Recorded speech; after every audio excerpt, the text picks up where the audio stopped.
Hi, and welcome to another episode of Gary Talks. I grew up a massive comic book fan, and this was in the time when it wasn't cool to be a comic book fan. Those of us who collected comics would all gather on Tuesdays, or maybe it was Thursdays, but I think it was Tuesdays. It was a long time ago. We'd wait for the comic shop to open, we would go in and make our pulls. It was really a great time because comics were also under $1 each. I know it's shocking based on how much the cover price is these days. It's actually been so long since I've bought a comic book, I don't even know how much they cost. But I definitely know it's more than 60 cents or 75 cents or $1.25 if it was on that thick paper. But because I grew up loving comic books, grew up loving comic book movies, superhero movies, I thought that today I would rank my top 10 favorite superhero movies. Gary Talks Movies. Gary Talks Movies. Gary Talks Movies.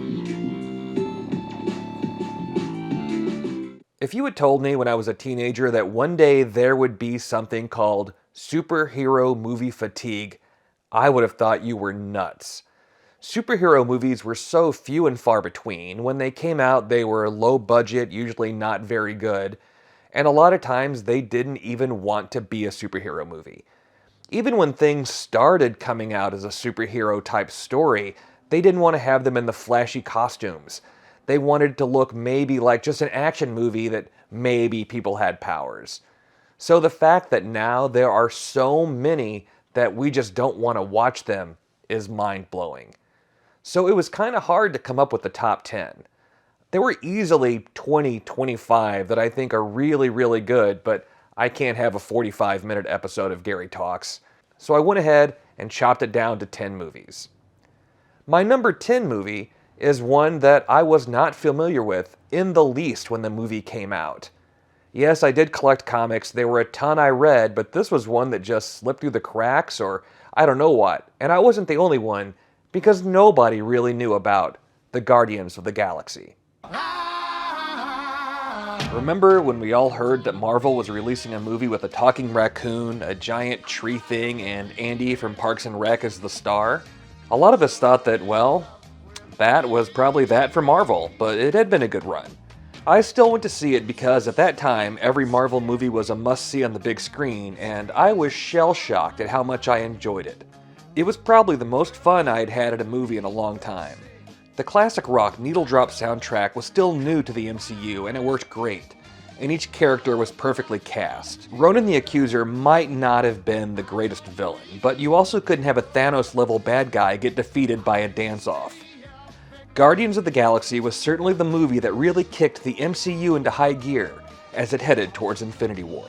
So maybe a lot of us didn't know about Guardians of the Galaxy before that movie came out, but none of us knew about this next character because he was a completely original, made-for-movie character, and that was Darkman.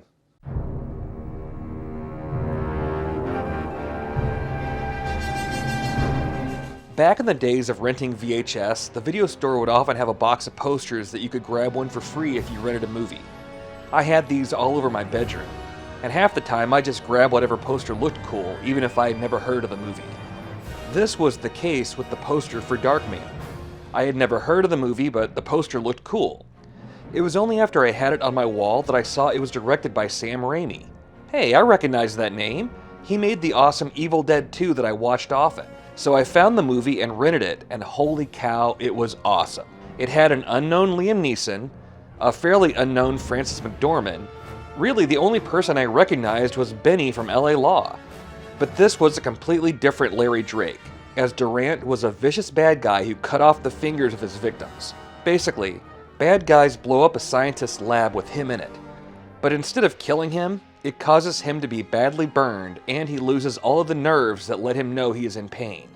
This Darkman goes on a quest for vengeance that was an awesome superhero movie. Sam Raimi wasn't able to get the rights to do an established superhero, so he created his own. Luckily for all of us, he was able to one day actually make a few movies based on established heroes, but we'll get to that later.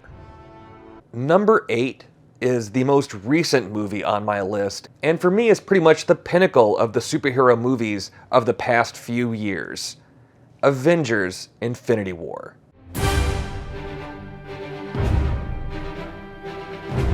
Usually once a year, the comic book companies would do a massive crossover event where all the superheroes in that company would be involved in a huge storyline.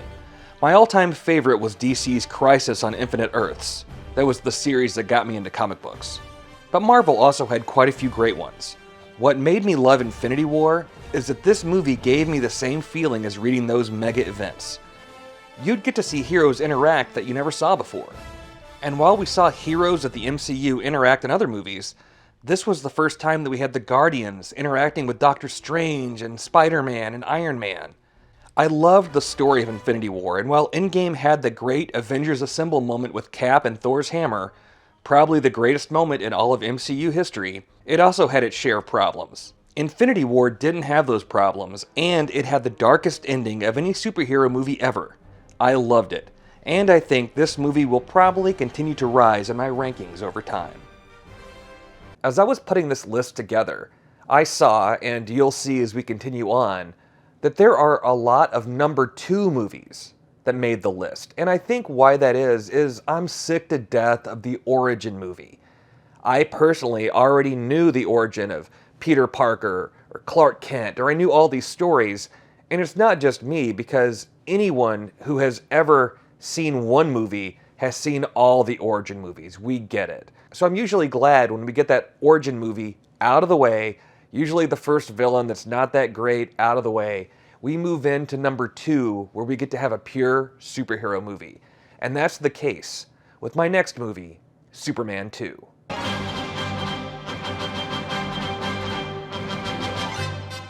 I'll start by saying I prefer the Richard Lester theatrical version of Superman 2 over Richard Donner's. Yes, the scene where he throws his S symbol at the Kryptonians is horrible, but I love everything else about Lester's version. Superman 2 really was a fantastic sequel that took the Man of Steel to new heights. We had that epic battle between Superman and General Zod. It was a thrilling showdown between the two superpowered beings, and it had impressive special effects for the time. Consider me in the minority, but I hated Gene Hackman's portrayal of Lex Luthor. So it was awesome to see General Zod, Ursa, and Non. They were truly scary villains who added a new layer of danger and excitement. We also got a bigger role for Lois Lane. Margot Kidder's portrayal of Lois was even more captivating in this film as she discovers Clark's secret identity and their relationship deepens. The movie had a great balance of humor and drama, which made it fun and was a great experience to see.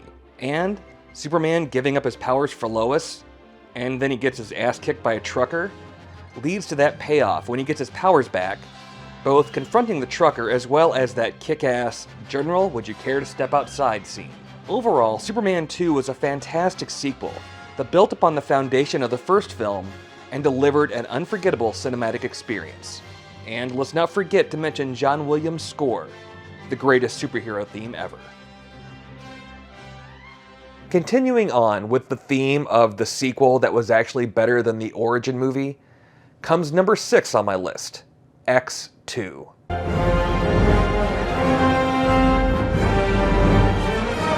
The original X-Men was cool because we finally got to see those heroes on the big screen, and Hugh Jackman was a revelation as Wolverine. But the movie itself didn't feel like the X-Men comics that much. X2 most certainly did. From the introduction of Nightcrawler, my second favorite X-Man after Wolverine, to finally getting to see true berserker rage from Wolverine, X2 was everything I wanted in an X-Men movie. The film's plot revolves around the attempted assassination of the president by a mutant, and the retaliation against mutants by the humans. This all leads to a complex web of conflicts and alliances among the characters. X2 delved deeper into the backstories of many of them, like Wolverine, Rogue, and Iceman, which enhanced the emotional connection with the audience. And like the best X-Men stories, X2 explores themes of prejudice and acceptance, as mutants are discriminated against and forced to fight for their rights. It balanced being thrilling as well as thought-provoking, and it left us ready for X-Men 3, which would certainly have to be even better, right? Well, I guess we know how that story ended. Number 5 is a movie that was everywhere, and I almost wish there had been an internet at the time, so we all could have been so upset about the casting of Michael Keaton as Batman. It's kind of hard to fathom just how huge Batman was in 1989. Between all the merchandising and the long run in the theaters and then that huge VHS release, it was something that pretty much everyone was aware of that year. But besides being huge, it was just damn awesome. First, you had Tim Burton's vision, with his unique gothic style which created a dark and moody atmosphere that perfectly captures the essence of Gotham City. Then, even though no one thought he could pull it off, Michael Keaton was Batman. In my mind, he is the greatest version of Batman, and we've seen some great ones. While Keaton was the best, Nicholson isn't my favorite Joker. That would be Heath Ledger, but Nicholson was still great. I mean, he was Jack being Jack, but dressed like the Joker, and it's hard to go wrong with that. Plus, he was apparently a big Prince fan as he listens to Party Man while destroying the art gallery. And while very few of the Prince songs from the soundtrack were in the film, it's still one of my favorite Prince albums. But music-wise, the film belonged to Danny Elfman. His score was haunting and memorable and worked to perfection with Burton's visuals. Batman was a landmark film that helped redefine the superhero genre and pave the way for all the superhero movies we enjoy today. Even though the MCU has really struggled of late, we wouldn't have the love for superhero movies that we have without Marvel doing such a great job. I know when Iron Man came out, it was a surprise. And then each one just kind of got better and better with a few road bumps along the way. I'm looking at you, Thor: The Dark World. But of all the MCU movies, there is one that is heads and shoulders above the rest. And that is Captain America: Winter Soldier.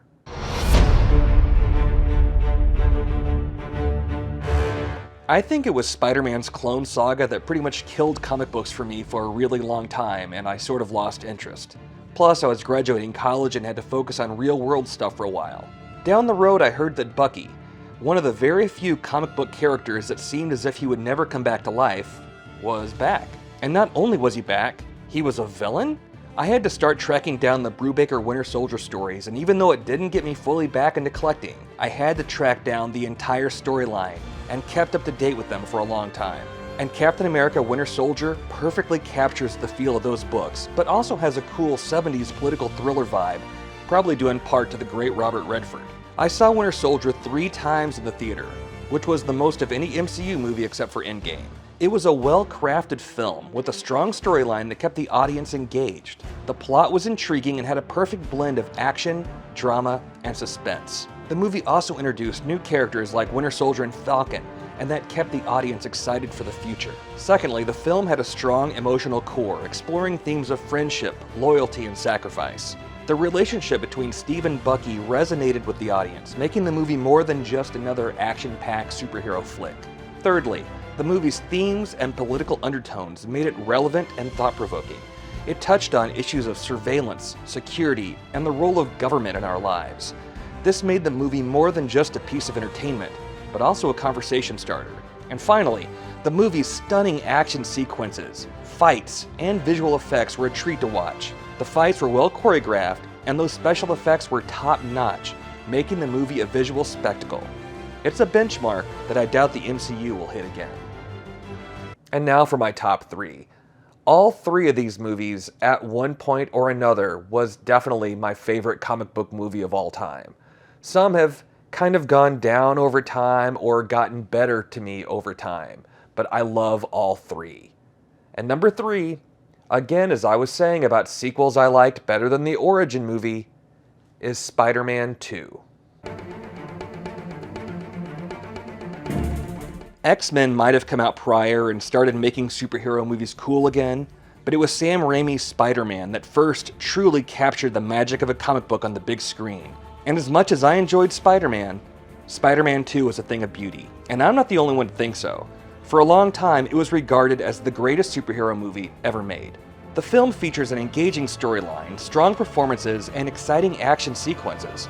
One of the most compelling aspects of Spider-Man 2 is the villain. We don't get that a lot. It seems often the villain is kind of a throwaway. But Dr. Octopus, played by the brilliant Alfred Molina, is a complex and sympathetic character with a tragic backstory, which makes for a captivating and emotional narrative. The film also delves into the personal struggles of Peter Parker as he tries to balance his superhero life and his relationships. This really makes it relatable to viewers. And the special effects are top-notch, especially for a movie released in 2004. Some of them still hold up today. I'm not sure if Tobey Maguire is my favorite Spider-Man or not. It could be Tom Holland, who I really like as Spidey. But Spider-Man 2 is most certainly my favorite Spider-Man movie. And now the final movie where the sequel was better than the origin story for me. I think it's been 5 of these 10. But coming in at number 2, The Dark Knight.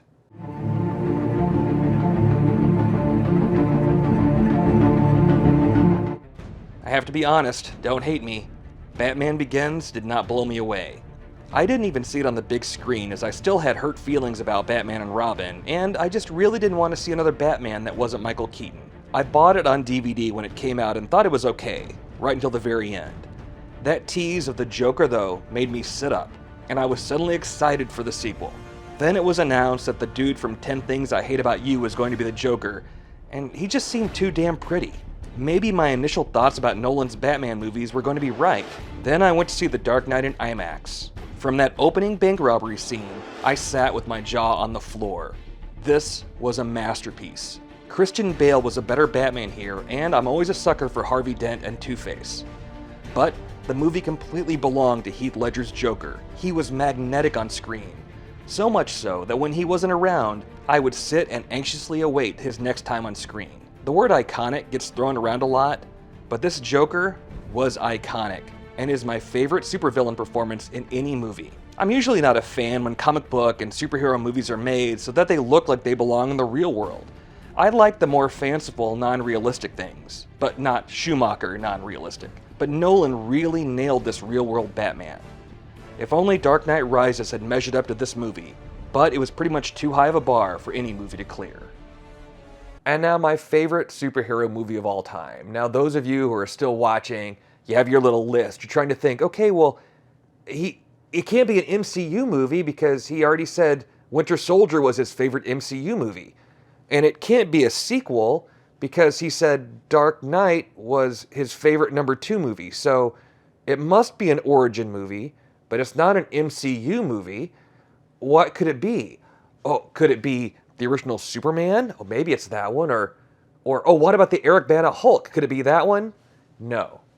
My favorite superhero movie of all time is one that came out and wasn't marketed as a superhero movie at all because of how uncool superheroes were, of how uncool comic book movies were. I went to see it because I was interested in just the cast and the director, not knowing I was going to see the greatest comic book superhero type movie ever made on the big screen, and that was Unbreakable. After M. Night Shyamalan became the hottest director out there thanks to The Sixth Sense, he could make any movie he wanted, and Unbreakable was that movie. It followed David Dunn. The hero having an alter ego with the same initials in his first and last name should have been a clue where this movie was going. David survives a horrific train accident without a scratch. With the help of his son, as well as Samuel L. Jackson playing a comic book fan whose bones are super brittle, David comes to the realization that he has a gift.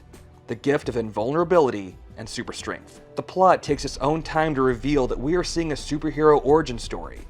And then, when the big reveal of who the true supervillain is hits, it's one of the greatest endings ever. I remember when people tried to say it was just a twist ending, but it wasn't. There is a difference in a twist and a reveal.